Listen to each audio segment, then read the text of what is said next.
অবৈধ দোকানপাট ও স্থাপনা সরিয়ে নিন। ঢাকাকে দখলমুক্ত করতে বিশেষ অভিযান অব্যাহত রেখেছে ডিএমপি। রবিবার অভিযান চালিয়েছেন রাজধানীর নিউ মার্কেট এলাকায়।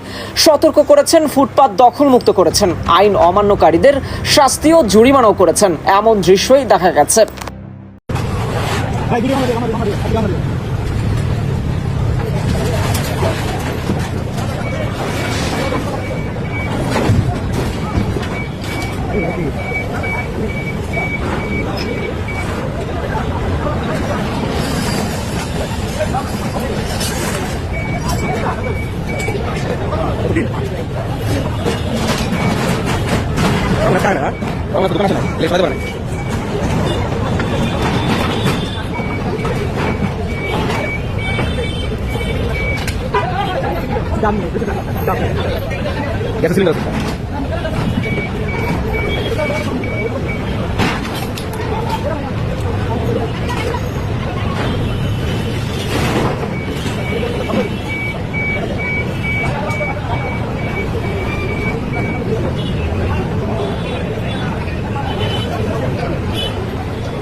ময়লা পড়ছে ভাই, কিছু দেবো না।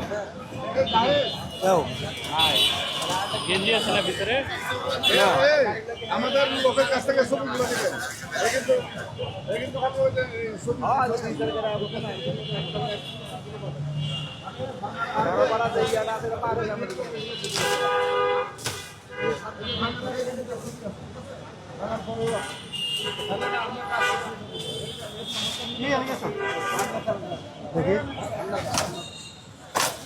সরকারি রাস্তা দখল করি নাই, এক সাইডে বৈশা নিছি। এইটা যদি আপনার অবৈধ হয় আমাদেরকে বৈধ করার ব্যবস্থা করে দেন। আমাদের মতো হকারদেরকে নিয়ে ভাবা হোক ভাই। এইটা যদি আপনার অবৈধ হয় আমাদেরকে বৈধ করার ব্যবস্থা করে দেন। একটা জায়গা দেন যে এইখানে তোমরা বৈধভাবে ব্যবস্থা করো, তাই না? কিন্তু আপনারা ওইটা না করে যদি আমাদের বিপক্ষেই দাঁড়ান তাহলে কেমনে বলেন? আমার জায়গায় আসলে আপনি কি করতেন বলেন? আপনি আমার জায়গায় আসলে কি করতেন বলেন? ভাই আমরা ইচ্ছা করে করি না ভাই, ইচ্ছা করে করি না ভাই। একটা কর্মের ব্যবস্থা করে দেন। আপনি করে দেন না ভাই। আমি যেটা করে নিয়েছি ভাই, আমি করে নিয়েছি, আমরা এটা করে নিয়েছি, আপনারা আমাদেরকে একটা ব্যবস্থা করে দেন। আমি এটা পছন্দ করছি বিধায় আমি এক সাইডে বসছি। সরকারি রাস্তা দখল করি নাই, এক সাইডে বসে নিছি। আপনি দেখেন যে দখল করা আছে কিনা। বাংলাদেশের পৃথিবীতে কোন জায়গায় ফুটপাত নাই এটা বলেন? কোন জায়গায় ফুটপাত নাই বলেন? আমরা কিভাবে করছি ভাই? দেখান একটা ভিডিও, দেখান, আপনি দেখান একটা ভিডিও দেখান।